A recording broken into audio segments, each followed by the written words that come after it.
సరే, చదువుదాం పరిశుద్ధ గ్రంథంలో కొరింథీయులకు రాసిన 2వ పత్రిక 3వ అధ్యాయం 17వ వాక్యం. అపోస్తలుడైన పౌలు గారు కొరింథీలో ఉన్న సంఘానికి రాసిన 2వ పత్రిక 3వ అధ్యాయం 17వ వాక్యం.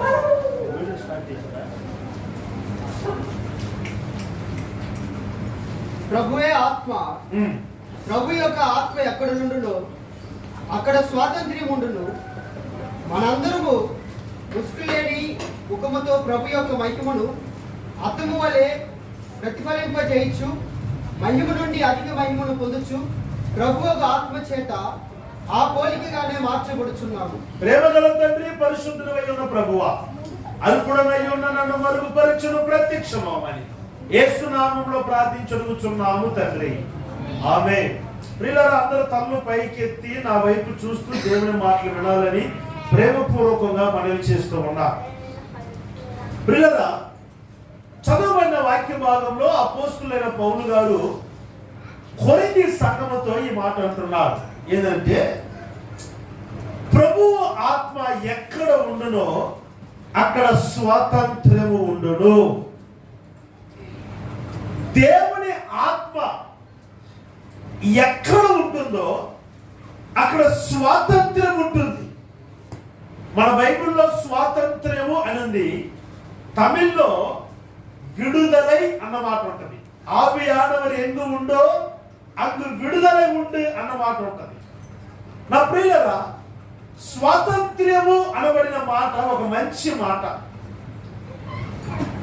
ఎప్పుడు ఈ మాటను మనం పలుకుతుంటామంటే ఆగస్టు 15వ తారీఖున పలుకుతుంటాం. ఎందుకని? స్వాతంత్ర దినోత్సవము అని భారతదేశంలో ఒక గొప్ప పండుగగా ఆ పండుగను ఆచరిస్తూ ఉంటారు. ఆ దినమున ఎక్కడ లేని భక్తి వచ్చేస్తుంది భారతదేశం మీద ప్రతి మానవులకి. ఎక్కడ చూసినా జెండాలు పైకెత్తుతుంటారు. కొంతమంది ఫ్లాగ్ జెండాలు ఏం చేస్తారు, గుండెల మీద పుచ్చుకుంటారు. కొంతమంది గత సంవత్సరంలో తమ ఎంటికలను మన ఫ్లాగ్ కలర్లు మార్చుకునేశారు. ఆరెంజ్, వైట్, గ్రీన్ గా మార్చేశారు. కొంతమంది శరీరానికి అంతా అలాంటి కలర్ పూసుకుంటారు. ఇంకా కొంతమంది స్వీట్స్ పంచుతూ ఉంటారు, చాక్లెట్లు పంచుతూ ఉంటారు. ఈ స్వాతంత్ర్యము మన దేశములకు అనుగ్రహించబడింది కనుక ఈ స్వాతంత్ర దినోత్సవముని ఎంతో వైభవముతో ఆచరిస్తూ ఉంటారు. స్వాతంత్ర దినోత్సవముగా ఎందుకని అంటే, నా ప్రియులారా, కొన్ని వందల సంవత్సరాలు లేకపోతే కొన్ని వేల సంవత్సరాలు భారతదేశము బ్రిటిష్ వారి దగ్గర బానిసత్వములో ఉన్నది. అంటే బానిసత్వము అంటే స్వేచ్ఛగా స్వతహాగా వీరికై వీరు ఏమీ చేయలేరు. ప్రతి దానికి ఆ అధికారులకు మనం లోబడి ఉండాలి. వారు ఏం చెబుతున్నారో దాన్నే చెయ్యాలి. వారి ప్రణయము లేకుండా, వారి ఇష్టము లేకుండా ఎవడు ఏది చేసేదానికి వీలు లేదు. కాబట్టి కొన్ని వేల సంవత్సరముల నుండి దొరల దగ్గర బానిసత్వములో ఉన్న మన భారతదేశమును విడిపించుటకు, లేకపోతే మన భారతదేశమునకు స్వాతంత్ర్యము కలుగజేయుట కొరకై మన పితరులు ఎంతో ప్రయాసపడ్డారు. కొన్ని వందలాది మంది మన పితరులు ప్రాణాలు కూడా విడిచిపెట్టేశారు. నా ప్రియులారా, ఎందుకొరకు అంటే మన దేశము బానిసత్వములో ఉంది. బానిసత్వములో ఉన్న మన దేశము స్వతంత్రము పొందుకోవాలి. హల్లెలూయా, హల్లెలూయా. మరి ఒకవేళ ఈ స్వాతంత్ర్యము మన భారతదేశానికి పొందుకోకపోతే, ఒకవేళ ఈ రోజు ఇలాంటి విడుదల మనకు ఉండేది కాదేమో, ఒకవేళ ఎలాంటి సంతోషం ఉండేది కాదేమో. బానిసులుగా బానిసులుగా బానిసులుగా బ్రతుకుతూ ఉంటాం. ఈ మాట అర్థమయ్యేదానికి మీకు ఒక మాట చెప్తాను, జాగ్రత్తగా. ఇప్పుడు మీరు పనులు చేసుకుంటున్నారు. పనులు చేసుకుంటున్న మీరు ఉదయం 9 గంటలకు ఆఫీస్కి వెళ్ళారంటే సాయంత్రం 6 గంటల వరకు మీరు గమనించండి, ఏదో ఒకలాంటి భయము ప్రతి ఒక్కరు హృదయములలో మెదిలాడుతూ ఉంటుంది. అవునా కదా? ఏం భయము? అయ్యో పెద్ద సవవుతుందేమో, ఏమన్నా అడుగుతుందేమో, కాసేపు అక్కడ కూర్చుందామన్నా ఓయేమో ఏ సూపరేస్ వస్తుందో, లేకపోతే ఎవడు ఫోటో బట్టి వాట్సాప్ పెడతాడు, అనబెట్టే భయాలు ఉంటున్నాయా లేవా? ఏమండి, ఇంట్లో స్వేచ్ఛగా ఉన్నట్టుగా ఉద్యోగాల దగ్గర ఉండడం కుదురుతుందా? కుదురుతుందండి. తినేదానికి ఒక అర్ధగంట టైం అంటే అర్ధగంటే, ఎక్కువ సమయాలు ఫోన్లు మాట్లాడకూడదు. ఇంకా అనుకున్నప్పుడు లోపలికి బయటికి తిరగకూడదు. అక్కడ ఏ బట్టలైతే మనకి ఇచ్చారో యూనిఫామ్ గా అదే బట్టలే మనం వేసుకొని వెళ్ళాలి. ఇలాంటి కొన్ని కట్టుబాట్లు ఉంటాయి. ఇన్ని మనం చేసినా కొన్ని విషయాలలో భయపడుతూనే ఉండాలి. ఏ సార్ వస్తాడో, ఏమడుగుతాడో, ఈ పని చేయకపోతే ఎంతమంది మన గురించి కంప్లైంట్ చేస్తారో అనమైన భయాలు ఉంటాయి. ఉంటున్నాయా లేవా? ఉంటున్నాయి లేవండి, ఖచ్చితంగా ఉంటాయి. అయితే నేను అనుకుంటాను, ఒక జీతానికి ఒక 8 గంటల సేపు 9 గంటల సేపు పని చేసే మనకే మనసులో సరిగా నెమ్మది ఉండదు. ఆ ఆఫీస్ ముగించుకొని ఇంటికి వచ్చేంత వరకు ఏమడుగుతారో, ఏ పని చెప్తారో, ఈ పని చేయకపోతే ఏమంటారో, ఎప్పుడు బయటికి వెళ్ళమంటారో అని పలు రకాలైన భయాలు మన హృదయాలలో ఉంటాయి. నేను అనుకుంటాను, పని చేస్తూ జీతానికి పని చేసే మనకి ఎంత భయం ఉంటే, ఒకవేళ మనకు స్వాతంత్ర్యం రాకుండా ఉండుంటే, ఆ బ్రిటిష్ వారి దగ్గరే మనం బానిసలు ఉండుంటే, ఒకవేళ ఈ రోజు ఎంత సంతోషము, ఇలాంటి స్వేచ్ఛ మనకు కలిగేదా అని ప్రశ్న పలుసార్లు నాకు వస్తూ ఉంటది. దేవునికి మహిమ కలుగును గాక. అయితే మన యొక్క పితరులు ప్రయాసను బట్టి కొంతమంది ప్రాణాలు పెట్టి ఈ స్వాతంత్ర్యాన్ని మనకు అనుగ్రహించినారు. స్తోత్రం చెప్పండి గట్టిగా. హల్లెలూయా. నా ప్రియులారా, ఈ స్వాతంత్ర్యము ఎంతో విలువ గలది. అందుకే కదండి స్వాతంత్ర దినోత్సవం వచ్చినప్పుడు అందరూ చాక్లెట్లు, స్వీట్స్ ఇస్తా ఉంటారు. చూసారండి? మరి ఇప్పట్లో చాలా మిల్కులు వచ్చినాయి, డైరీ మిల్క్, ఆ మిల్క్, ఈ మిల్కులే చాలా వచ్చినాయి. కానీ అప్పట్లో నాకు తెలిసిన చాక్లెట్ ఆశా చాక్లెట్ అని ఉంటుంది కదా. ఆశా చాక్లెట్ తిన్నారా ఎప్పుడన్నా? ఎవరైనా తిన్నారా ఇక్కడ? ఆశా చాక్లెట్ ఇప్పుడు లేవులే. ఆశా చాక్లెట్, లేకపోతే coffee bite chocolate, coffee chocolate తిన్నారా?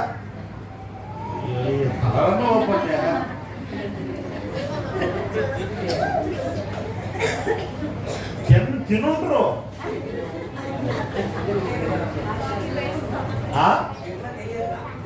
తినడం తెలీదా? నువ్వు ఆరేసింది ఇంట్లో తెచ్చిపెట్టు వాళ్ళ ముందు. తెలుగు స్తోత్రం కలుగునుగా. నా ప్రియులారా, ఎందుకు ఈ స్వీట్స్ పంచుతున్నా అంటే మన దేశానికి స్వాతంత్రం వచ్చింది. హల్లెలూయా. అయితే పౌలు ఈరోజు ఏమంటున్నాడు అంటే, మీ మీదికి దేవుని ఆత్మ దిగి వస్తున్నప్పుడు మీకు స్వాతంత్రం కలగబోతుంది. హల్లెలూయా. తమిళ్లో ఉన్న మాట, ఆవియానవరు ఎన్ని ఉండో అంగు విడుదల ఉంది. ఆత్మదేవుడు ఎక్కడ ఉన్నాడో అక్కడ విడుదల ఉన్నది. ఆత్మదేవుడు ఎక్కడికి దిగి వస్తాడో అక్కడ దేవుడి స్వాతంత్రము వారిని నింపుకుంటుంది. చేతులెత్తి స్తోత్రం చెప్పండి గట్టిగా. హల్లెలూయా. నా ప్రియమైన దేవుని బిడ్డలారా, స్వాతంత్ర్యము మనకు కావాలంటే ఇప్పుడు మనం ఎక్కడ ఉన్నామో అన్నది గ్రహించాలి. విడుదల మనకు కావాలంటే, మనం విడిపించబడాలంటే, అయితే ఇప్పుడు ఏ కట్ల చేత కట్టబడి ఉన్నామని మనం విడిపించబడాలి. కట్టబడి ఉన్నవాడే కదా విడిపించబడతాడు. మిద్ది మీద ఉన్నవాడే కిందకి దిగగలుగుతాడు. కిందకు ఉన్నవాడు మళ్ళా కిందకి దిగమంటే అర్థం ఉందా ఏమన్నా? మిద్ది మీద ఉన్నవాడే కిందకి దిగురాలంట, కింద ఉన్నవాడే పైకి రమ్మంట. అంటే ఇప్పుడు నీకు విడుదల కావాలంటే, నీ విడుదల పొందాలంటే దాని అర్థం ఏంటి? ఇప్పుడు నువ్వు ఎట్లా ఉన్నావు, ఎక్కడ ఉన్నావు అనేది నువ్వు గ్రహించాలా. ఎక్కడ ఉన్నావు, ఎట్లా ఉన్నావు అంటే కొన్ని కట్ల చేత బంధించబడి ఉన్నావు. కొన్ని కట్ల చేత నేను బంధించబడి నీ కట్లు నిన్ను బంధించేశాయి, పలు రకాల కట్లు నిన్ను బంధించేశాయి. ఆ బంధకములే నీ జీవితంలో నీకు నెమ్మది లేకుండా, సమాధానము లేకుండా నీ జీవితంలో అల్లకొల్లాలు చేసేస్తుంది. అయితే ఈ దినము నేను చెప్తున్నాను, ఆత్మదేవుడు నీ మధ్యలోనికి లేకపోతే నీ మీదికి దిగి వస్తూ ఉన్నప్పుడు ఒక గొప్ప విడుదలను నువ్వు పొందుకోగలుగుతావు. హల్లెలూయా, హల్లెలూయా. మేమేమి కట్ల చేత బంధించబడ్డామయ్యా, మా మీద ఏ కట్లు లేవు, మేము సంతోషంగా ఉన్నాము, మేము హ్యాపీగా ఉన్నాము అని నువ్వు అనుకుంటే, నేను చెప్తాను ఈ పూట ఎన్ని రకాలైన కట్లు ఉన్నాయి. ఏ కట్ల చేత మనం బంధించబడ్డామో చెప్తాను. ఒకటి, అపవాది వేసిన కట్ల చేత మానవుడు బంధించబడి ఉన్నాడు. నేను చెప్తాను వినండి. అపవాది వేసిన కట్లు కొంతమందిని బంధించేశాయి. ఏంటి అపవాది వేసిన కట్లు? ఒకరోజు ఒక అతనికి సేనాదయ్యం పట్టింది. సేనాదయ్యం అంటే, సేన అంటే కొన్ని వేల సంఖ్య అర్థం. సేన అంటే సేనాదయ్యాలు పట్టింది ఒకడికి. వీళ్ళు ఏం చేశారు? సంఖ్యలు వేసి వాటిని బంధించి సమాధుల తోటలో పెట్టారు వాటిని. కానీ బైబిల్లో ఉన్నమాట, వాడు వాటిని తెంచుకొని బయటకు వచ్చేస్తున్నాడు. మరలా వాడిని సంఖ్యల చేత కట్టి బంధించిన, వాడి సమాధి తోటలో పెట్టిన, వాటిని తెంచుకొని వాడు బయటకు వచ్చేస్తున్నాడు. ఏంట్రా అసలు విషయము? సంఖ్యలు వేసి బిగించిన వీడు అట్ట బయటకు వచ్చేస్తున్నాడు అంటే, ఈ సంఖ్యల కంటే బలమైన కట్లు వాటిని బంధించుకున్నాయి. ఈ సంఖ్యలు ఆ బంధకాల ముందు ఏమి లేదు. ఈ ఇనప సంఖ్యలు అయి ఉండొచ్చు, ఇనప గొలుసులు అయి ఉండొచ్చు, కానీ వాటికంటే బలమైన బంధకాలు వాడిని బంధించేశాయి. కాబట్టి ఈ బంధకాలు వాడిని బంధించలేకపోతున్నాయి.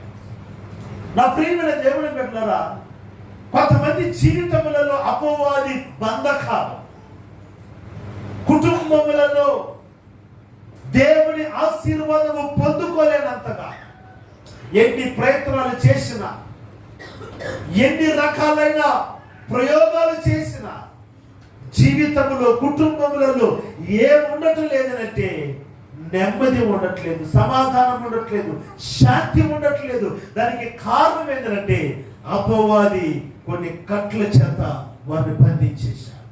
దేవునికి స్తోత్రం కలుగునగాక. హల్లెలూయా.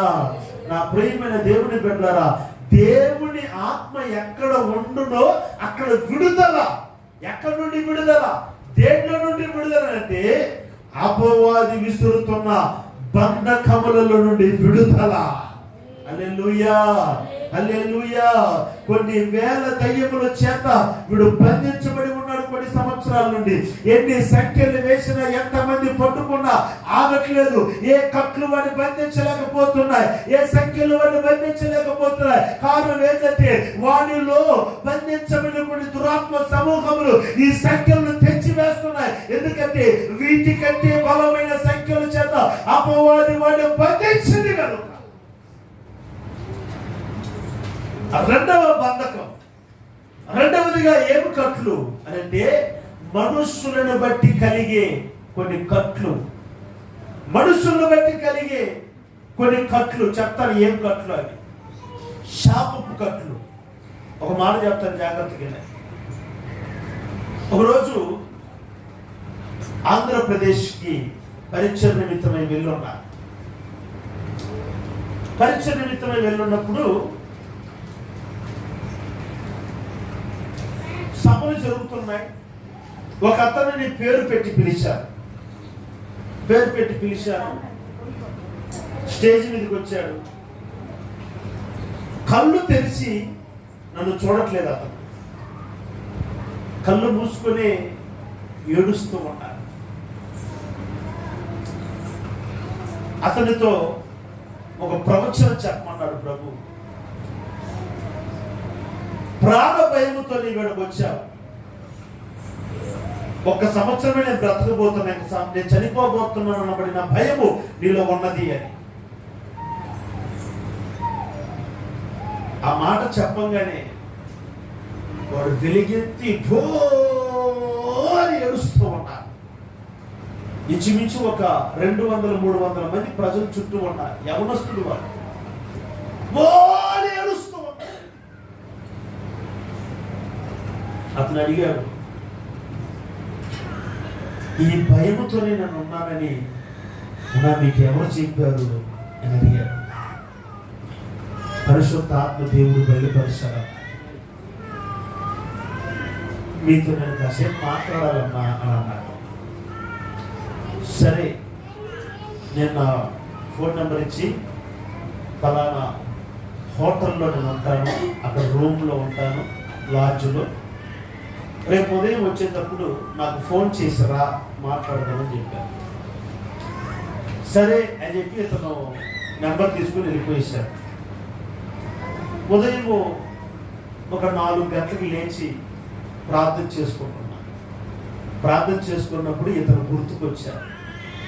ఇతను గుర్తుకొచ్చినప్పుడు ప్రభు సన్నిధిలో ప్రార్థన చేస్తాను. ప్రభువా, అతను చూస్తే చిన్న వయసు 28 సంవత్సరాలు, లేకపోతే 27 సంవత్సరాలు, లేకపోతే 29 సంవత్సరాలు ఉంటాయి. ఈ వయసులో అతనికి ప్రాణ భయం ఎందుకు వచ్చింది? నేను చచ్చిపోతానేమో అనే భయం వాడికి ఎందుకు కలిగింది అసలు అని, అమ్మా కాసేపు బయటికి వెళ్ళి తీసుకురా.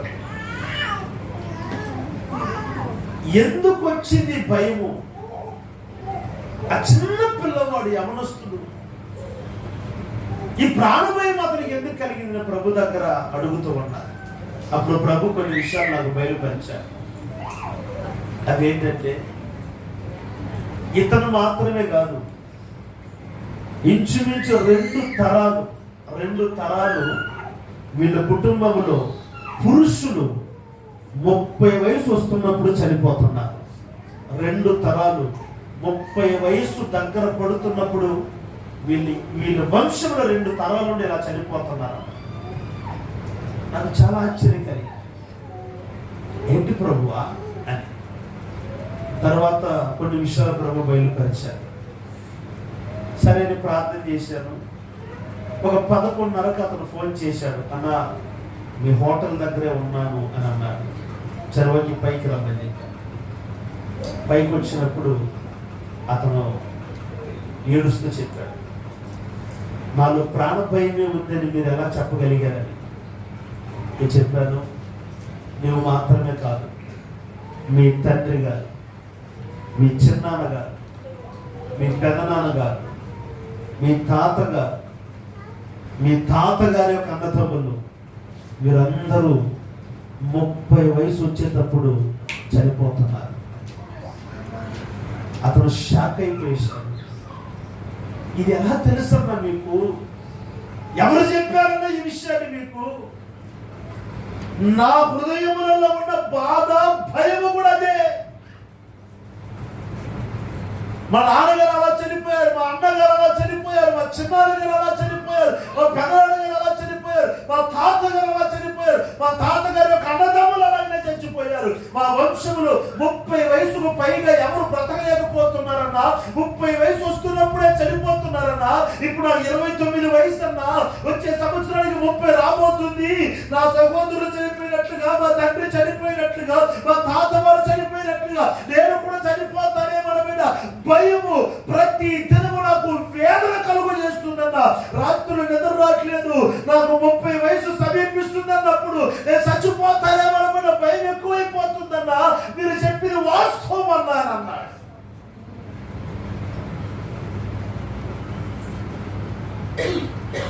ప్రభు దగ్గర ప్రార్థన చేసి ఒక మాట అడిగా, అయ్యా మంచి యవన కాలం మీ కొరకు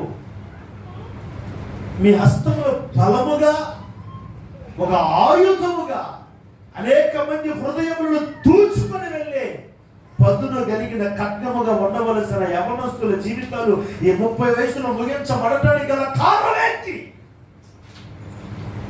అప్పుడు ప్రభు ఒక విషయాన్ని బయలుపరిచారు.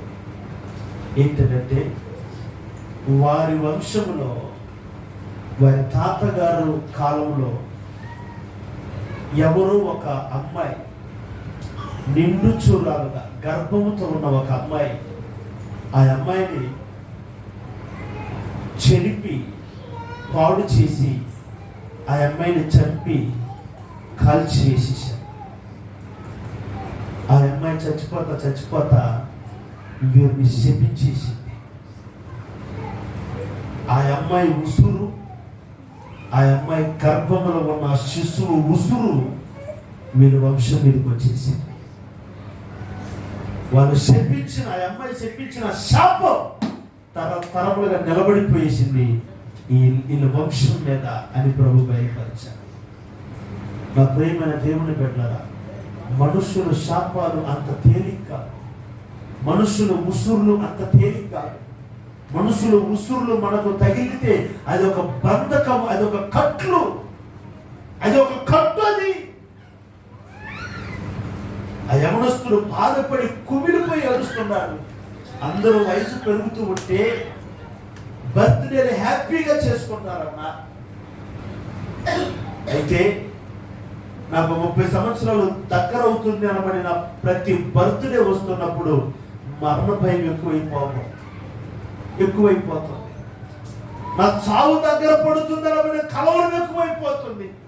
ఏంటన్నా ఈ శాపము అన్నప్పుడు ప్రభు సన్నిధిలో కనిపెట్టి నేను ప్రభు దగ్గర అడిగి తెలుసుకున్న ఈ విషయాన్ని అతని దగ్గర చెప్పారు.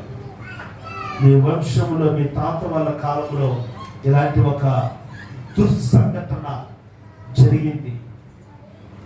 ఆ అమ్మాయి చనిపోతూ మీ వంశాన్ని శపించేసింది.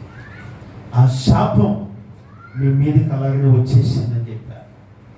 నా ప్రియులారా, ఒకటి అపవాది వలన వచ్చే కట్టు, 2 మనుష్యుల వలన వచ్చే కట్టు. ఒకటి అపవాది వేసే కట్ల చేత బంధించబడ్డారు మనుషులు. 2 మనుషులు విసిరే శాపమును బట్టి బంధించబడి ఉన్నారు మనుషులు. 3 మన వలన మనకు కలిగే కట్లు, మన వలన మనకే వచ్చే బంధకాలు. కొన్ని బంధకాలు ఉన్నాయి. అవి కొన్ని విషయాలు మనకు చెప్తే అర్థం కాదు. మనమే కీడు చేసుకుంటామా? మాకు మేము ఎందుకు కీడు చేసుకుంటామండి? నేను అప్పుడప్పుడు అంటాను కొన్ని మాటలు. పాపం వచ్చి కడుపు కోసుకుంటే కడుపు ఎక్కడ పడుద్ది? కాళ్ళ ముందే పడుతుంది. కాబట్టి కంగారు పడుకోవద్దు అని చెప్తుంటాను. అంటే పాపం వచ్చిందని కడుపు కోసుకోకూడదు. అంటే కొన్ని సందర్భాలలో మనమే కీడు చేసుకోకూడదు. కొన్నిసార్లు మనమే కొన్ని బంధకాలలో బంధించబడిపోకూడదు. ఎంతమంది లేరని తమ చేతుల తమ జీవితాలు పాడు చేసుకున్న వారు లేరంటారా? తమ చేతులలో తమ జీవితములను నాశనం చేసుకున్న వారి సంఖ్య లేదా భూమి మీద? కొన్నిసార్లు మనము తెచ్చుకునే కొన్ని బంధకాలు. దావీదు చెప్తాడు, మా చదవండి, నేను చూపిస్తాను. కీర్తనల గ్రంథం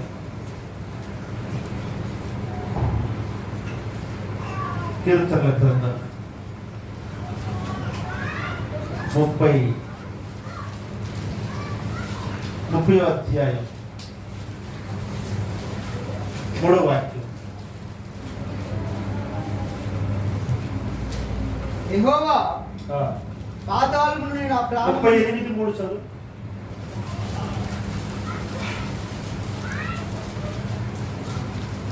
నీ కోపాగ్ని వలన ఆరోగ్యము నా శరీరమును విడిచిపోయేను. నీ కోపాగ్ని వలన ఆరోగ్యము నా శరీరమును విడిచిపోయేను. నా పాపమును బట్టి, అది ఆ మాట మీరు బాగా జాగ్రత్తగా గమనించాలి. నా పాపమును బట్టి నా ఎముకలలో స్వస్థత లేదు. నా ఎముకలలో స్వస్థతను కోల్పోయా. నా దోషములు నా తల మీదుగా పొర్లిపారినవి. నేను మోయలేని బరువు, అది మోయలేనంత బరువు అయిపోయింది. అవి నా మీద మోపబడి ఉన్నవి. పైకెత్తారు. నా పాపము వలన నా ఎముకలలో స్వస్థత కోల్పోయా. నా అతిక్రమమును బట్టి, నా దోషమును బట్టి శాపము నా తల మీదకి వచ్చింది. అది నేను మోయలేనంత బరువు అయిపోయింది. దావీదు మీద ఎవరైనా మోపారా? శాపాన్ని దావీదు మీద మోపారా? దావీదు దగ్గర ఎముకలలో ఉన్న ఆరోగ్యాన్ని, స్వస్థతని ఎవరన్నా అతని దగ్గర నుంచి తీసివేశారా? లేదే. దావీదే చాలా సూటిగా తేటగా చెప్తున్నాడు. ఏంటంటే, నేను చేసిన పాపమును బట్టి నా ఎముకలలో నేను స్వస్థతను కోల్పోయాను. నా అతిక్రమమును బట్టి నా మీదికి శాపం వచ్చింది. అది నేను మోయలేనంత విస్తారమైపోయింది. మూడవదిగా, ఎవరిని బట్టి వచ్చేది కీడు,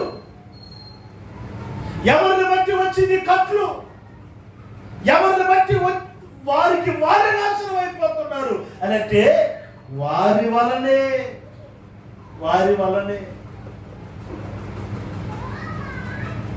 ఈ మధ్యకాలంలో ఒక చిన్న వీడియో క్లిప్పింగ్ చూసా. వీడియో క్లిప్పింగ్ ఎక్కడో ఫారిన్ లో జరిగింది.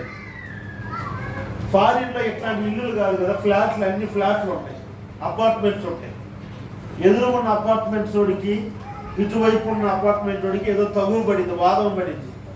వాదం పడితే తిట్టుకుంటా ఈ కోపం స్పెషల్ ఎక్కువైపోయింది. స్పెషల్ ఎక్కువ ఏదైనా తీసుకొని కొడదామని బకెట్ ఏదో ఒకటి తీసుకునేసి ఇట్లా ఇసురైపోయే లోపల కాలు జారి తన కింద పడిపోయింది. పడిపోయి చనిపోయారు.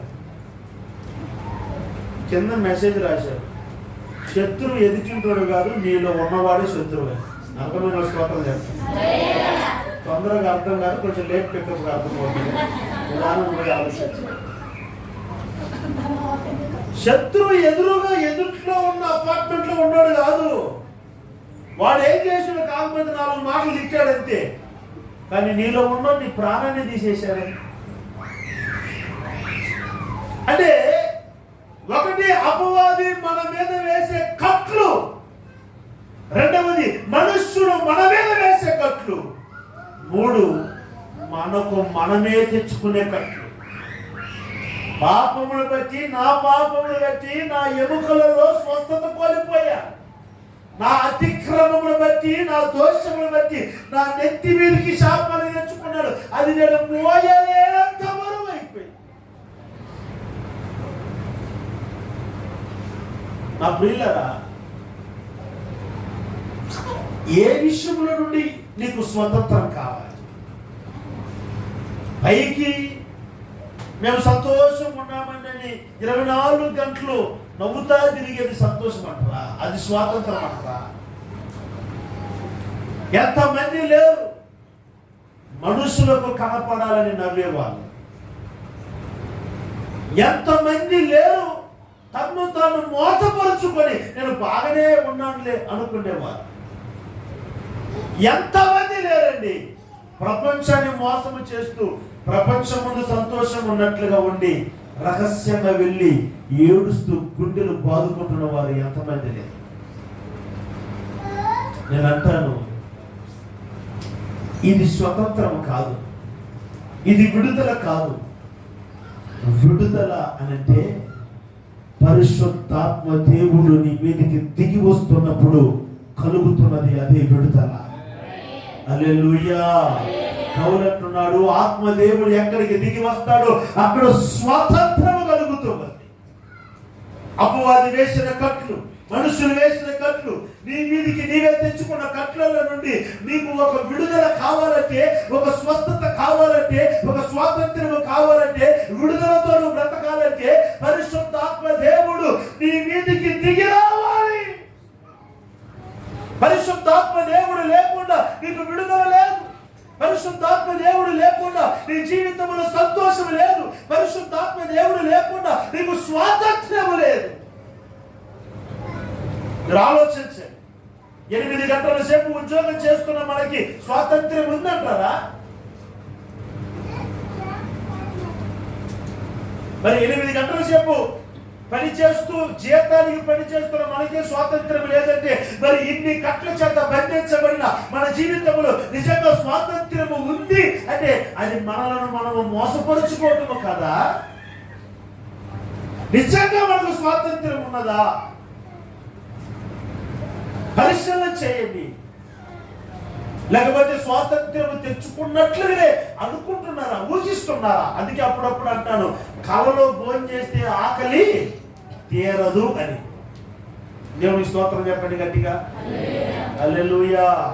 అర్థమైంది ఈ మాట? ఎంతమందికి అర్థమైందండి? కలలో భోజనం చేస్తే ఆకలి తీరుద్దా?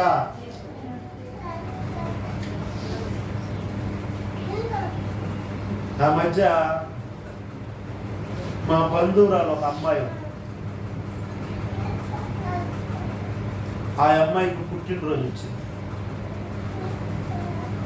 పుట్టినరోజు వస్తే అందరూ విష్ చేస్తా ఉన్నారు, happy birthday, happy returns of the day అని చెప్పి పెట్టేవాళ్ళు పెట్టకుండా ఆ వాట్సాప్లో ఉన్న డైరీ మిల్క్లు, అందులో ఉన్న గులాబ్ జాములు, అందులో ఉన్న రసగుల్లాలన్నీ పెట్టేశారు. దేంట్లో? నిజంగా కొని పెడతారా? కొని పెడతారు. సరే ఇవన్నీ పెట్టేశారు. నేనేదో మీటింగ్లలో ఉండి సరిగా గమనించలేదు. సరే ఏదో ఆ అమ్మాయి దగ్గర ఏదో ఒక లెటర్ రాపించుకోవాలని ఫోన్ చేసి, మరి అమ్మాయి నేను ఒక మ్యాటర్ పంపిస్తాను, అది మొత్తం రాసి పెట్టాను. రాసి పెట్టి చెప్పాను. ఫోన్ చేస్తే గుర్తున్నామా అని అడుగుతుంది. గుర్తున్నావా? గుర్తున్న బట్టే కాదమ్మా ఫోన్ చేసింది. ఇప్పుడు అర్థంలో గుర్తు, కనీసం పుట్టినరోజుకి ఒక విష్ కూడా చేయలేదా? ఓ అందుక ఈ తేడా మాటలు అని చెప్పి సర్లే అని చెప్పేసి many more happy returns of the day అన్నా. ఇటెందుకు? అందరూ వాట్సాప్లలో ఎంత చేశారు తెలుసా? నాకు వాట్సాప్లలో ఎక్కడ పెట్టారు తెలుసా? వాట్సాప్లలో పెట్టేంత తృప్తి అయింది, డైరెక్ట్గా చెప్పే తృప్తిగా. ఇది కళలో ఫోన్ చేయటం కాదు. వాట్సాప్లలో ఎంత ఎంత ఎంత నా ఫోటోలు పెట్టి అది చేసి ఇది చేసి నువ్వు ఊరకు నోటితో చెప్పాను. ఏం చేశారు అమ్మాయి? వాట్సాప్లో డైరీ మిల్క్ పంపించారు, వాట్సాప్లో గులాబ్ జాములు పంపించారు, వాట్సాప్లో రసగుల్లాలు పెట్టారు, వాట్సాప్లో కేకులు పెట్టారు అన్న. ఇప్పుడు నీకు అంతే కావాలి కదండి. వాట్సాప్లో 10 డైరీ మిల్క్, 10 కేకులు అన్ని పెట్టి తినండి, ఎన్ని కాదు తిను. ఆ బుద్ధి తప్పుడప్పుడు కూడా ఇప్పుడు ఎందుకు నాకు అని అంటుంది. వీళ్ళకి బుద్ధి ఏమన్నా గడ్డి తింటదా ఏందో నాకు అర్థమైందా? ఇంకా కోపంతో చేస్తున్నా కూడా అప్పటికి అప్పుడు అర్థం కాకుండా ఇప్పుడు ఎందుకు నాకు అంటే అప్పుడు పెట్టుండి తినుంటుందేమో చెప్పుకోండి. కళలో భోజనం చేస్తే ఆకలి తిరుగుతా. కొంతమంది కళ్ళలో బిర్యానీ కనపడింది. కళ్ళలో బిర్యానీ కనపడితే అదేదో కొంతమంది రివర్స్కి చెప్తాం కదా. పెళ్లి కనపడితే, సావు కనపడితే, ఈ మధ్య అట్లా ఒక ఫోన్ చేసి నా కళ్ళలో బిర్యానీ కనపడితే ఏంటి నన్ను అర్థం అడిగి, బిర్యానీ కదమ్మా అన్నాడు. అది కాదన్నా, పెళ్లి కనపడితే సావు ఎంట్రీ, సావు కనపడితే పెళ్లి ఎంట్రీ. ఎవరు ఎంట్రీ? నేను ఎంట్రీయా? నేనెప్పుడు అంటారు కదా అని చెప్తున్నాను.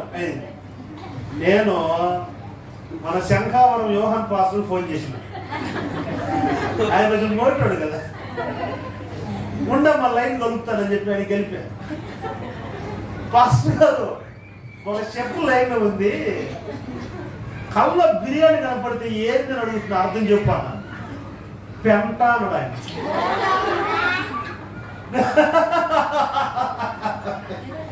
నిజం. వాళ్ళ కథలు వాళ్ళు కూడా చెప్తున్నారు అదే కదా. అవన్నీ ఉమ్మట్లే చెమ్మట్లే. నేను చెప్పరా, హలో ఉన్నావా, ఉన్నానులే అంటారు. ఇంకా ఆల్ డోర్ క్లోజ్.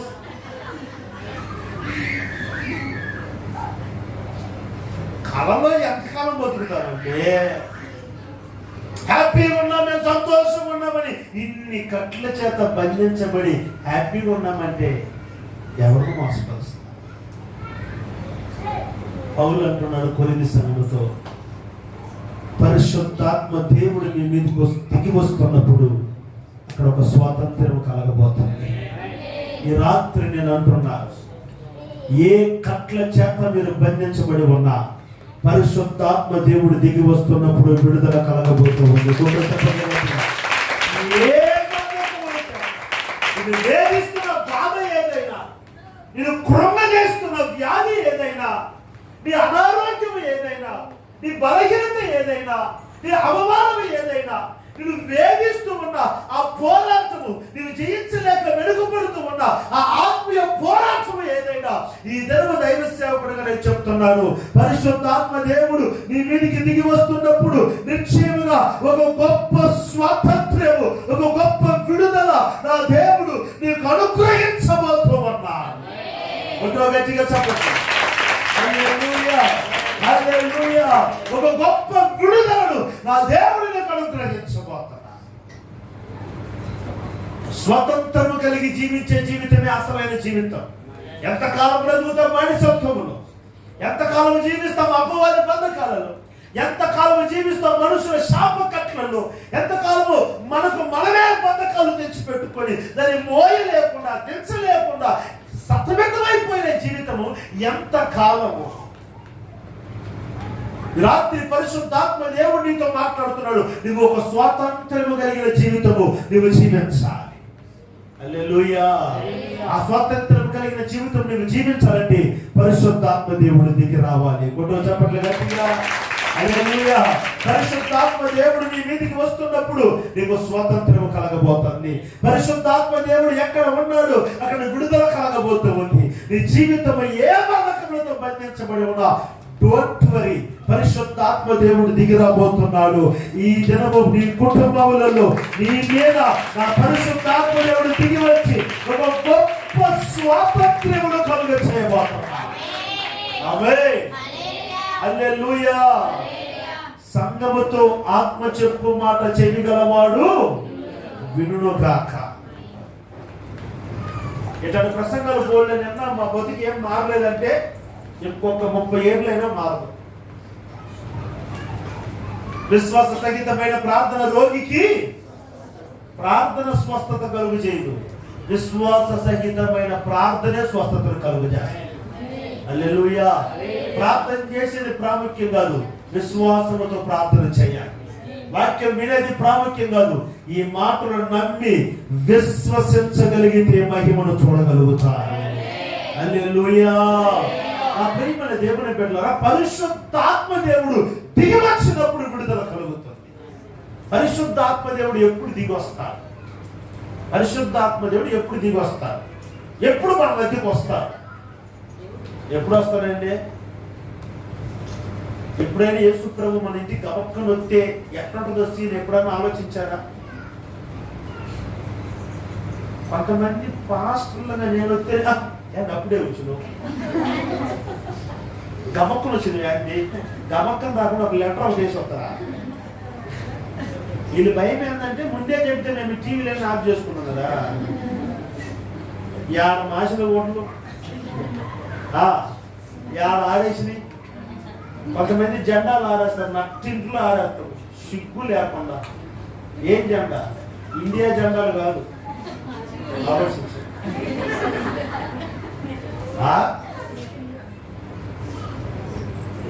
చెయ్యలు కాదు. మీకు అర్థం కాదు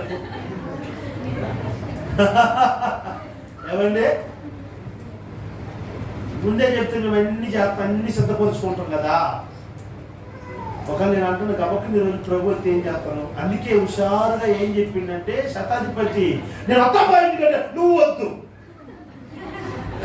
స్వస్థత మాత్రం పెట్టి మనం. అరే నాయన, యేసు ప్రభు స్వయంగా నేను వస్తాను ఇంటికంటే అసలు ఎంత గొప్ప ధన్యత అండి అది. అమాయకుని పెట్టారు కానీ మొహాలు అప్పట్లో ఉన్న వాళ్ళు ఎక్కడ తెలుసా? యేసు ప్రభు తిరిగి మా వైపు చూడరా అన్నట్టున్నాడు జనాలు. యేసు ప్రభు దృష్టి మా మీద పడదా? యేసు ప్రభు వస్త్రాన్ని మేము ముట్టుకోమా? యేసు ప్రభు స్పర్శ మమ్మల్ని తాకదా? యేసు ప్రభు మా తల మీద చేయబెట్టి ప్రార్థన చేయడా? యేసు ప్రభు మా ఇంటికి వచ్చి ఒక కాఫీ తాగిపోడా అని కుప్పల తెప్పల ప్రజలు అలమటిస్తుంటే యేసు ప్రభు వాళ్ళందరూ పక్కన పెట్టి శతాధిపతి దగ్గర అంటాడు, నేను ఇంటికి వస్తాపా అంటే, మీరు వద్దు సార్, మీరు వద్దు, ఈ స్వస్థత మాత్రం కావాలి. ఎందుకంటే మళ్ళీ యేసు ప్రభు వస్తే మళ్ళీ అక్కడ ఎవరు తేడా పడుతుంది. స్తోత్రం చెప్పండి గట్టిగా. హల్లెలూయా. అర్థమైందండి. యేసు ప్రభు వచ్చాడు. సరే నేనేమన్నానంటే అతను ఏమన్నాడు, నువ్వు మా ఇంటికి వచ్చేంత యోగ్యుడు నేను కాదు అని అన్నాడు కదా. సరే నేనేమంటాను, సరే నువ్వు యోగ్యుడు కాదనే పెట్టుకో. యేసు ప్రభు నీ ఇంటికి వచ్చినప్పుడు నువ్వు యోగ్యుడిగా మార్చబడతావుగా, ఆ భాగ్యుడు అని అనుకో. యేసు ప్రభు నీ ఇంటికి వచ్చిన తర్వాత భాగ్యం పొందుకుంటావుగా, దరిద్రుడు అని అనుకో. యేసు ప్రభు నీ ఇంటికి వచ్చిన తర్వాత ధన్యుడిగా మార్చబడతావుగా, శాపం పొందుకున్న వాడివే అనుకో. యేసు ప్రభు నీ ఇంటికి వస్తే ఆ శాపము దీవెనకరంగా మారుద్దిగా. మరి నీకేం ప్రాబ్లం ఏంటి, సమస్య ఏంటి? అదంతా కాదు. యేసు ప్రభు నా ఇంటికి వచ్చి కొన్ని పద్ధతులు నేను మార్చుకోవాలి, అది సమస్య. స్తోత్రం చెప్పండి గట్టిగా.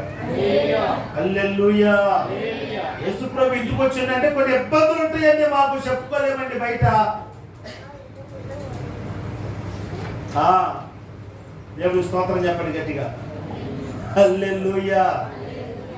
కానీ ఒక మాట చెప్తాను, మీకు కొంచెం కష్టంగా ఉన్నా యేసు ప్రభు గారు రాగలిగితే ఒక స్వతంత్రం కలిగిన జీవితంలో జీవిస్తారు. అది కష్టంగా ఉంటాయి, అయితే దాని వెనుక ఉన్న దీవెన ఎంత గొప్పదని. ఎప్పుడు పరిశుద్ధాత్మ దేవుడు మన మధ్యకు వస్తాడు. ఒక్క మాట చదవండి పరిశుద్ధ గ్రంథములో, అపోస్తుల కార్యముల గ్రంథము 2వ వాక్యం, 2వ అధ్యాయం 2వ వాక్యం.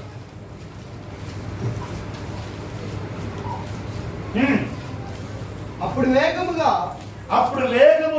వీచు బలమైన గాలి వంటి ఒక శబ్ద ధ్వని, అప్పుడు వేగముగా వీచు గాలి వంటి ఒక శబ్ద ధ్వని ఆకాశం నుండి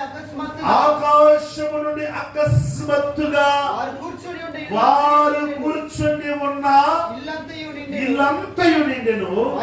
మరియు అగ్ని జ్వాలల వంటి నాలుగులుగా విభజించబడి విభాగింపబడినట్టుగా వారికి కనపడి వారిలో ఒక్కొక్కరి మీద రాలగా అందరూ పరిశుద్ధాత్మతో నిండిన వారై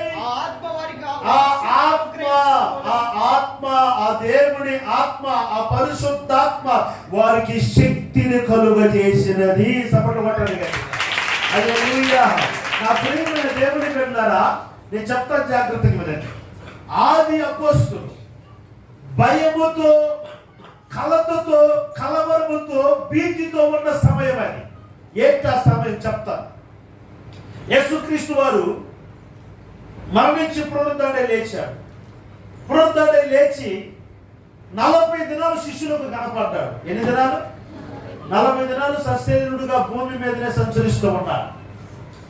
40వ దినమున యేసుక్రీస్తు వారు శిష్యులందరినీ ఒలివల కొండకు తీసుకువెళ్ళి వాళ్ళకి అన్ని జాగ్రత్తలు చెప్పి ఒక మాట చెప్పాడు. మీరు నేను చెప్పిన ఈ వాగ్దానమును మీరు పొందుకునేంత వరకు, అంటే దేవుని శక్తి మీరు పొందుకునేంత వరకు యెరూషలేమును విడిచిపెట్టకండి. అపోస్తల కార్యముల గ్రంథం 1వ అధ్యాయం 7-8 వాక్యాలు ఈ మాటలు ఉంటాయి, తర్వాత చదువుకోండి. మీరు యెరూషలేమును విడిచిపెట్టకుండా నా వల్ల నిన్న దేవుని వాక్కును లేకపోతే దేవుని శక్తిని మీరు పొందుకునేంత వరకు యెరూషలేమును కనిపెట్టమన్నారు. ఈ మాట చెప్పి యేసు ప్రభువు ఆరోహణమై వెళ్ళిపోయారు 40వ దినం. ఇప్పుడు 41వ దినము నుండి 50వ దినం, అంటే 50 రోజులకి పెంతుకోస్తు పండుగ దినం. ఏం దినం అది? పెంతుకోస్తు పండుగ దినం. ఇప్పుడు ఈ శిష్యులు వారితో కూడా కొంతమంది విశ్వాసులు 120 మంది మేడ గదికి ఎక్కారు. ఎప్పుడు? 41వ దినం. 41వ దినం ఎక్కి 50 దినాలు, అంటే 10 దినాలు, 10వ దినం 50వ దినం వరకు 10 దినాలు మొరపెడుతూ ప్రార్థన చేస్తున్నారు. అసలు ఇది ఎంతగా ప్రార్థన చేయాల్సిన అవసరం ఏంటి అనేది నేను చెప్తాను. యేసుక్రీస్తు వారు సశరీరుడుగా జీవించినప్పుడు యేసుక్రీస్తు వారితో పాటు వీరు కూడా పరిచయం చేశారు.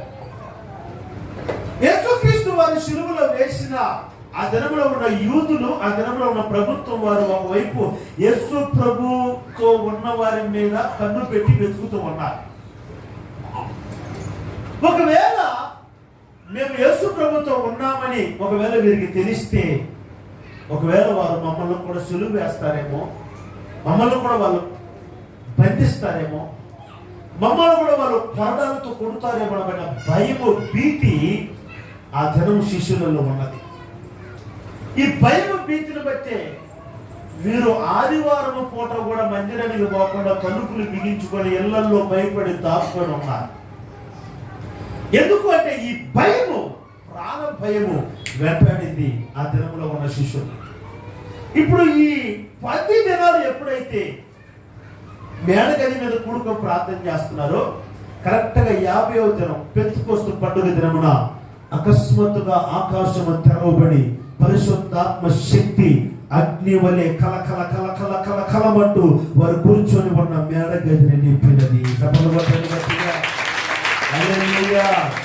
ఆ పరిశుద్ధాత్మ అగ్ని నాలుకలుగా విభజించబడి వారి మీద ఎప్పుడైతే రాలిందో, పిరికి ఆత్మ కలిగిన వారు ఇప్పుడు ధైర్యముతో లేచి బయటకు వస్తున్నారు. హల్లెలూయా.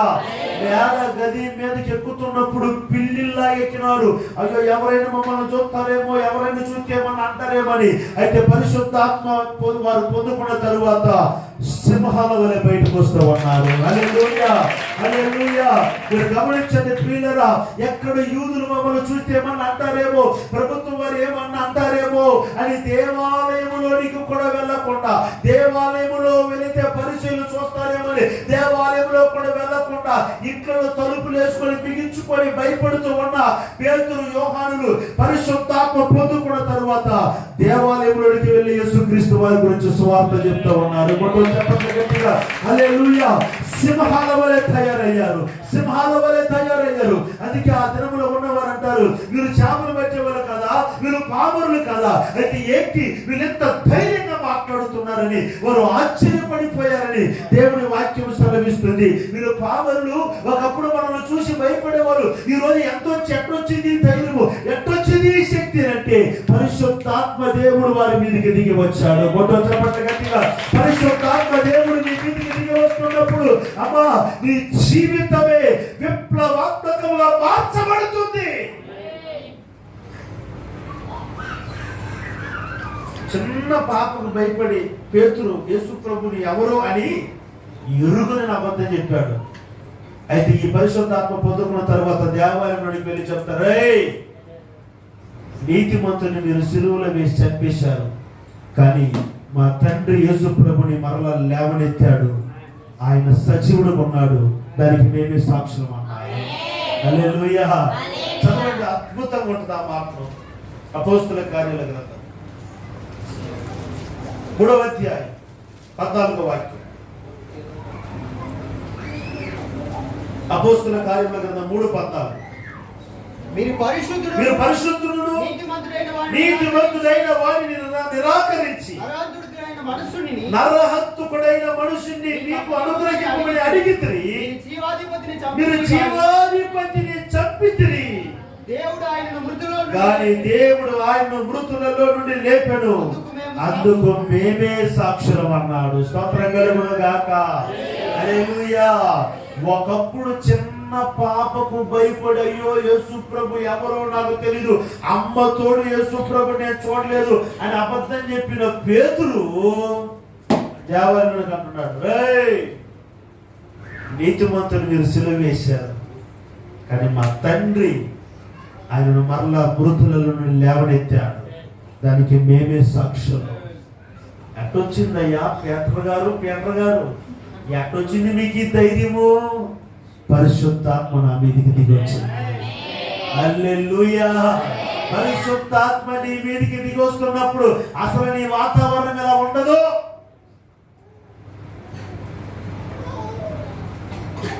ఒక పక్కకు పండుకుంటే ఒక పక్క నొప్పి జరుగుతుంది, హార్ట్ అటాక్ వచ్చినట్టుంది.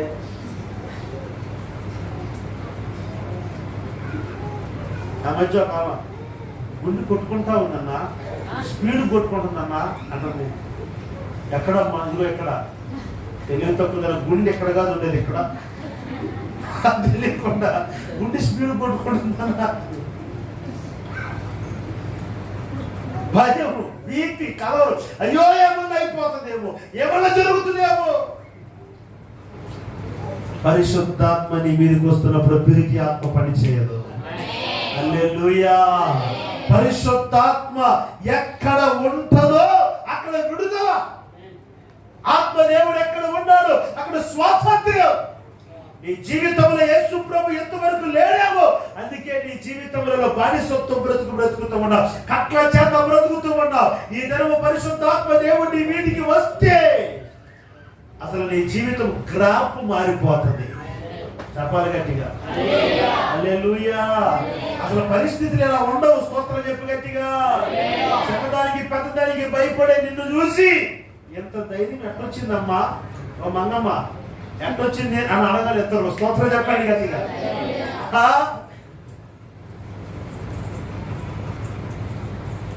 అక్కడ బల్లి ఉన్నట్టుంది చూడు అని చెప్పినా అదిగో అప్పుడే లేచి బల్లి ఉందన్నా. బల్లికి భయపడతారు, పిల్లికి, చీకటికి చెప్పండి. చీకటికి పోలీసులను చూస్తే కొంతమంది పోలీసులను చూస్తే గుండ్రా. దేవుడి స్తోత్రం చెప్పండి గట్టిగా. హల్లెలూయా.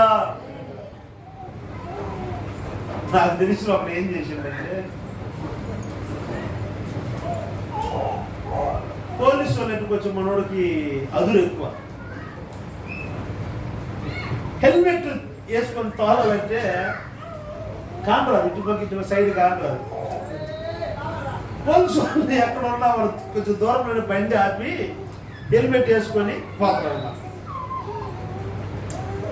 సరే ఒకరోజు వాడు భారీ కూర్చుంది వెనకాల, హెల్మెట్ భారీ చేతికిచ్చింది. సరే పోతా ఉంటే పోలీసుడు కాకుండా సడన్గా పోలీసుడు కనపడదు. ఏం చేయాలి అర్థం కాకుండా మేమే హెల్మెట్ హెల్మెట్ హెల్మెట్ అంటే ఎట్ట వేయాల్సింది తిప్పేసింది.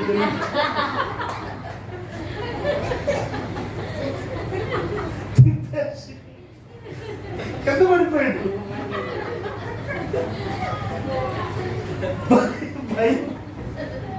భీతి ఏమవుతుందో. నా ప్రియులారా, ప్రభు అంటున్నారు ఆది అపోస్తలులలో ఉన్న పిరికి ఆత్మను నేను తొలగించి ధైర్యము కలిగిన ఆత్మను వారికి ఇచ్చాను. ఎందువల్లంటే పరిశుద్ధాత్మ దేవుడు వారి మీదకి దిగి వచ్చాడు కనుక. స్తోత్రం చెప్పండి గట్టిగా. హల్లెలూయా. అదేం లేదు, దగ్గర గంట అవుతుంది నేను వాక్యం చెప్పి ఒక పాట కూడా బాగా అంటే వాడు ఎత్తేస్తున్నారు. మీరేం తప్పు కనుక్కోబారు. దేవుని స్తోత్రం కలుగును గాక. అన్న ఏం స్కేల్ అన్నది తవాలియా ఏం రాదు, జుట్టుకే రాగమా. దేవునికి స్తోత్రం కలుగును గాక. మంచిగా స్తోత్రం చెప్పండి, కొంచెం గట్టి చెప్పండి. నా ప్రియులారా, పరిశుద్ధాత్మ దేవుడు మేడగది మీదకి దిగి వచ్చి వారిలో ఉన్న భయాన్ని, భీతిని, కలవరాన్ని తొలగించాడు. Okay right. ఇప్పుడు అసలు పరిశుద్ధాత్మ దేవుడు వారి మధ్యలోనికి ఎందుకు దిగొచ్చాడు? ఎందుకు దిగొచ్చాడు అంటే చెప్తాను. 2వ అధ్యాయం 1వ వాక్యం అపోస్తలుల కార్యాల గ్రంథం. పెంతెకోస్తు పండగ దినం వచ్చినప్పుడు అందరూ ఒక చోట కూడుకొని ఉండేది. అందరూ ఓకే, మీరందరూ జవాబు చెప్పేదానికి సిద్ధంగా ఉండండి. నేను మీ దగ్గర ఒక ప్రశ్న అడుగుతాను. అందరూ ఒక చోట కూడుకొని పెంతెకోస్తు పండుగ దినం నాడు అంటే ఇంతకు ముందు వాళ్ళు ఎక్కడ కూడుకోలేదా? గోపంలో గోప ఆ డబ్బు కరతో కొడతా చెప్పండి. అంత ఇప్పుడు చెప్పే కదా, నేను ప్రశ్న అడుగుతున్నాను, మీరు సమాధానం చెప్పే సిద్ధంగా ఉండండి. నేను చెప్తుంది వారు కూడుకొనిరి అని ఉంది అక్కడ. అంటే అంతకుముందు ఎప్పుడు కూడుకోలేదా వారు? 5 రొట్టెలు 2 చేపలు ఎంత తిన్నారు? దాచిపెట్టుకుని తిన్నారా? మా అరుసులు ఎవరికైనా ఇచ్చారా?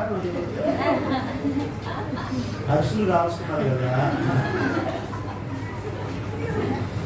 ఏ ఎలిసక్క కలిసారా లేదా? అంతా ఊరికని తినొచ్చుంటారులే. ఏంటే మనోళ్ళు దాచిపెట్టుకుని తిని మొత్తం మీద అవి ఉన్నాయా మురిగిపోయి తెలియలేదు. సరే పోనీ, వాళ్ళు ఏమన్నా అట్లా దాచిపెట్టుకుని తినరా? 5 రొట్టెలు 2 చేపలు కూడుకునే కదా తిన్నారు. వాళ్ళు కూడుకున్నారా లేదా? ఎన్నిసార్లు సువార్త సభల్లో వాళ్ళు కూడుకోలేదా? ప్రయాణంలో కూడుకోలేదా? ఓడలో ప్రయాణం చేసినప్పుడు కూడుకోలేదా? మరి అప్పుడు రాని పరిశుద్ధాత్మ దేవుడు ఎక్కడెందుకు వచ్చారు అంటే అంతవరకు వారు మనసులు కూడుకున్నారు, ఇక్కడ వారు మనస్సులు ఏకమైనాయి. ఐక్యత అంటే మనసులు కలవటం కాదు, మనసులు కలవటమే ఐక్యత. మనుషులందరూ కలిసి ఉంటారు. పెద్ద మ్యాటర్ ఏముందండి, వాళ్ళు మనస్సులు కలవాలి. హల్లెలూయా. ఈ 10 దినాలు ఎందుకు టైం పట్టిందంటే 10 దినాలలో ఒకరి మనసు ఒక రకంగా, ఒకరి మనసు ఇది ఈ అంశం కొరకు ప్రార్థన చేయను ఒకటి చెప్తే అదొద్దు దీని కొరకు చేయను కూడా చెప్పా. నీళ్ళు బాటలు తీసుకొని రమ్మని చెప్పి ఒకటి పంపిణీ నీళ్ళు బాటలు మోకలు లేదా అని ఒకటి చెప్పా. దానికి వాడు పాపం వచ్చా, వాడు మోకలు అయితే బాస్కెట్ వేసుకుని కూర్చుంటాడు. ఇట్లా మనసులు ఒకటి కావాలా. ఈ మనసులన్నీ ఏకమవటానికి 10 రోజులు టైం పట్టింది. ఈ 10 రోజులు అయ్యేలోపు ఈ మనసులన్నీ ఎప్పుడు ఏకమైనయో అప్పుడు పరిశుద్ధాత్మ దేవుడు దిగొచ్చాడు. హల్లెలూయా, హల్లెలూయా. ఆత్మదేవుడు దిగి రావాలంటే ప్రతి ఒక్కరి మనసులు ఏకమవ్వాలి. స్తోత్రం చెప్పండి గట్టిగా. హల్లెలూయా. రథము, ఇప్పుడు రథం తెలుసా మీకు? రథం అంటే తెలుసండి? ఏంటి రథం అంటే ఏంటో చెప్పండి. ఇది రథం అంటే ఏంటండి? గుర్రం రథం అంటే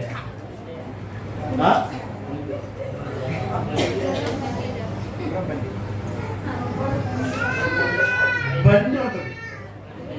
ఆ బండికి ఒక 8 లేకపోతే 10, 12 గుర్రాలు కడతారు. దాన్ని రథము అని అంటారు. గుర్రము వేరు, రథం వేరు. గుర్రం అంటే ఒక్కతే ఉన్నదాన్ని గుర్రం అంటారు. ఒక బండికి కట్టబడి ఒక 10 గుర్రాలు కడితే దాని పేరు రథం. గుర్తుంచుకోండి. ఇప్పుడు ఒక బండి మీద ఎవరున్నారు? రాజు ఉన్నాడు. యాడికి వెళ్తున్నాడు? యుద్ధానికి వెళ్తున్నాడు. ఇప్పుడు ఈ 8 గుర్రాలు 10 గుర్రాలు పెట్టుకున్నాం. ఈ 10 గుర్రాలు ఒకే ఉద్దేశంలో ఉండాలి. ఏంటంటే నా మీద ఉన్న రాజుకి మా వల్ల జయం కలగాలని. ఇప్పుడు ఒక గుర్రము,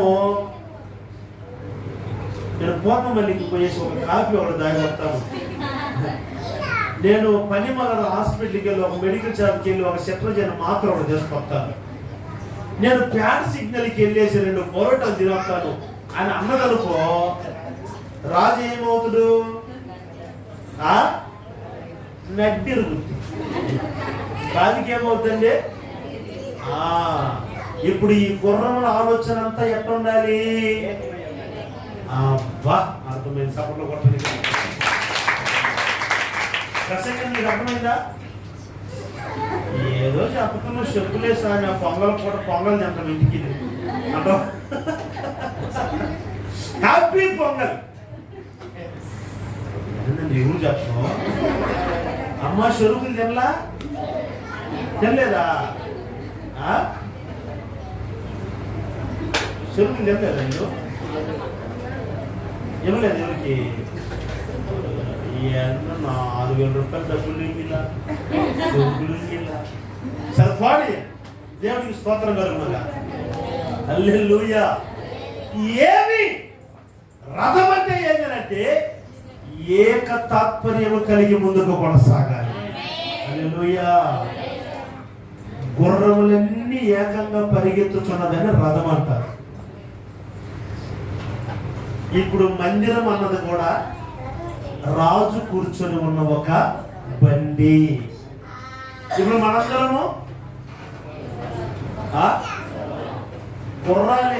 గుర్రాలు తప్పులేదు అమ్మ, గొర్రెలు అంటే కోపం వస్తుంది కానీ గుర్రాలేనే. ఏమండి, యాన్ని మమ్మల్ని చూసి పాస్టర్ గుర్రం అన్నాడు, మాకేదో గుర్రంలాగా మూడికి కొడుకుందా, మాకేం తోపుందా అని అనబాకండి. గుర్రాలతో పోలుస్తున్నాను అంతే. నేను కాదు, పరిశుద్ధ గ్రంథంలో ఉంది ఏంటంటే గుర్రముల యుద్ధ దినములకు ఆయత్తపరచబడితే జయమో యెహోవా ఆదరం అన్నమాట. అంటే గుర్రాలని విశ్వాసులకు ప్రభు పోల్చారు కాబట్టి పోలుస్తున్నాను. ఇప్పుడు గుర్రాలు మనందరం గుర్రం అన్నప్పుడు మనకిష్టం వచ్చిన మార్గాలలో ఎవడు మనసు వచ్చినట్లుగా అట్లా పరిగెత్తితే దెబ్బతినేది ఎవరండి? మన మీద ఎక్కి ఉన్న రాజు. ఏ రాజు అది? యేసురాజు. ఇప్పుడు మనందరి మనసులు ఏకం కాకపోతే దెబ్బతినేది ఎవరంటే దేవుడు. ఈ సంఘము ముందుకు వెళ్ళాలి అంటే మనందరము ఏక మనసు కలిగి పరిగెత్తాలి. హల్లెలూయా. ఒక్కొక్కరికి ఒక ఆలోచన కాదు, అందరికీ ఒకే ఆలోచన. స్తోత్రం చెప్పండి గట్టిగా. హల్లెలూయా. మన మనస్సులుగా కూడుకోవటం కాదు, మన మనస్సులన్నీ కూడుకోవాలి. అదే ఐక్యత. అక్కడే పరిశుద్ధాత్మ దేవుడు దిగి వస్తాడు. హల్లెలూయా. నీ మనస్సు కూడుకోకుండా నువ్వు ఎంత చేసినా పరిశుద్ధాత్మ దేవుడు దిగిరాడు. ఈ మాట ఏంటంటే కొంతమంది అంటారు, పాస్టర్ గారు ఏంటి చంద్రు ఏదో చేస్తాము కాదు ఏదో అంటే ఏమన్నావు? నా పాపం వచ్చింది అనుకో, నువ్వు లేచిన ఇక్కడ పురుషోత్తమన్నారు కూర్చో. ఆ కిషోర్ అన్న పిల్లలతో ఆడుకుంటుండే, ఎవరు డిస్టర్బ్ చేయకుండా. ఆయన పోయి నేను డిస్టర్బ్ చేస్తాను. ఏమండి, ఇప్పుడు కొంతమంది అంటారు, అయ్యా నలుగురున్న కుటుంబంలోనే మనసు ఏకం కాకపోతే ఎంతమంది ఉన్న సంఘంలో మనసులు ఎట్లా ఏకమవుతాయ్యా అని అంటారు. నేను అడిగే ప్రశ్న ఏంటంటే, ఒకరు నలుగురు ఉన్న కుటుంబంలో మనసులు ఏకం కాకపోవటము కరెక్ట్? అది కరెక్టేనా? కుటుంబంలో ఉండి ఒకరొకరు పలుకోకుండా ఉండటం అది కరెక్టా? మరి అది కరెక్ట్ అయినట్లుగా సంఘంలో కూడా అది పాటించండి మళ్ళీ చెప్పేది ఎంతవరకు న్యాయం? అది తప్పు. కుటుంబంలో నలుగురు కాదు 5గురు ఉన్నా కూడా ఒకరి పట్ల ఒకరికి ఏక తాత్పర్యము ఉండాలి. దేవుని స్తోత్రం చెప్పండి గట్టిగా. ఒక ఆంటీ గారు అన్నారు నా దగ్గర, ఏంటంటే, అయ్యా నేను మీ మామ పలుకొని 25 సంవత్సరాలు అనేది. 20 సంవత్సరాలు సిల్వర్ జూబ్లీ అబ్బాయిది. ఎన్ని సంవత్సరాలు? 25 సంవత్సరాలు. మా ఆంటీకి ఆ అంకుల్కి మరి పెళ్ళి అయ్యి ఎన్ని సంవత్సరాలు? 30 ఉంటుంది అనుకుంటా. మొత్తం నేల 20 సంవత్సరాలు పలకండి. వాసం అయ్యా నాకు వాసం. నేను పలకనంటే ఒక డౌట్ వచ్చి,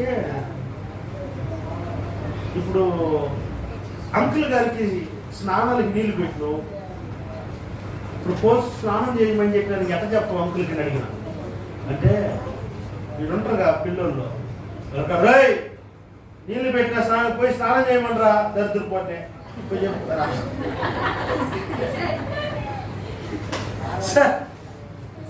ఈ అంకుల్ గా నేను అడిగిన, అంకులో సార్ నీకు అన్నం కావాలన్నది ఎట్ట చెప్తావు? ఆంటీ కడండి సంపాదించుకొని వస్తా ఉంటే అన్నం కూడా పెట్టజేద్దరా టయానికి అని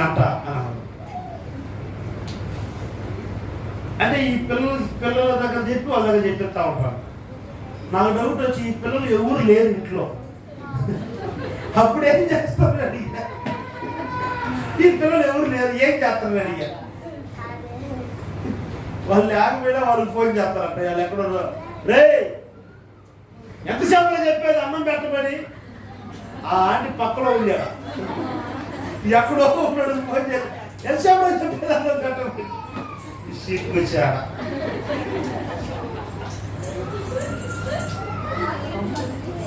కుటుంబం అది పద్ధతేనా? చెప్పు అరుణ చెప్పు. నిజంగా పురుషోత్తమని రాజ్యమర్థం చూసిన చాలా నాకు సంతోషం ఉంటుంది. మరి ఏంటో వాళ్ళు గొడవ వస్తాయో రాదో నాకు తెలియదు కానీ మరి ఎప్పుడు నవ్వుతానే ఉంటారు ఇద్దరు. స్తోత్రం చెప్పండి గట్టిగా. మనకు తెలిసిన ఆంధ్రలో ఉన్న సంఘస్థులు ఒక ఆయన అడిగాడు, ఏమన్నా వాక్యం తీస్తే ఖచ్చితంగా పురుషోత్తం అన్న మాట చేస్తాం, ఎవరన్నా పురుషోత్తం నేను చూడాలన్నా అప్పుడు తిరుగుతున్నాను. అలాగడమ్మా కోపడ్డారు అంటాడు అని అడుగుతాను. నేను చెప్పాను అంత సన్నిహితంగా ఉంటుందని చెప్పాను. నీ మంచి పేరే చెప్పాను, నీకు మంచి సాధ్యం సరేనా? దేవుడికి స్తోత్రం కలుగునట. అంటే అది న్యాయం, అది కరెక్టా? కుటుంబంలో ఒక నలుగురు ఉండే కుటుంబంలోనే ఏక మనసు ఉండదు, ఎంతమంది ఉన్న సంఘంలో ఏక మనసు ఎట్ట ఉంటుందండి అంటే న్యాయమా? కుటుంబంలో ఐక్యత ఉండాలి, అదే రీతిగానే సంఘంలో కూడా ఐక్యత ఉండాలి. మనం మనుషులుగా ఎంతమంది కలిసేది పెద్ద విశేషమేం కాదు, మనం మనస్సులన్నీ కలవాలి. ఎప్పుడైతే మనం ఏక మనసు కలిగి ప్రభు సన్నిధిలో ప్రార్థిస్తామో అక్కడ పరిశుద్ధాత్మ దేవుడి దిగి వస్తాడు. హల్లెలూయా. ఈ చేతికి ఎన్ని వేలు ఇచ్చాడు ప్రభు? 5 వేలు.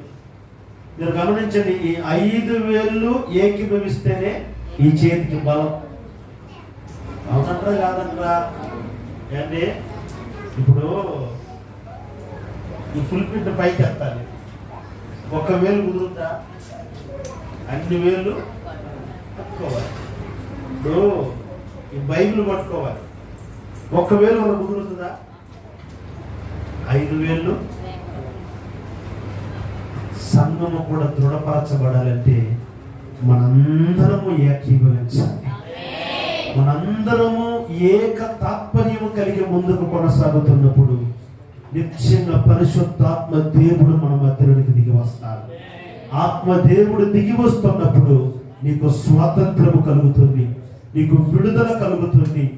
ఏ కట్ల చేత నీవు కట్టబడి ఉన్నా యేసు నామములో పరిశుద్ధాత్మ దేవుడు దిగి వస్తున్నప్పుడు ఆ కట్లు తెగిపోతాయి. హల్లెలూయా. ఒకవేళ ఏక మనస్సు నీలో లేదేమో, ప్రభు నీతో మాట్లాడుతున్నాడు. ఒకరి పట్ల ఒకరు ఏక మనస్సు కలిగి మనం ప్రార్థన చేద్దాం. సంఘము ఏకముగా కూడి ప్రార్థిస్తున్నప్పుడు సంఖ్యలు పునాదులు కదిలించబడతాయి. అతి కృప దేవుడు 50 మందికి అనుగ్రహించును గాక. ఆమేన్.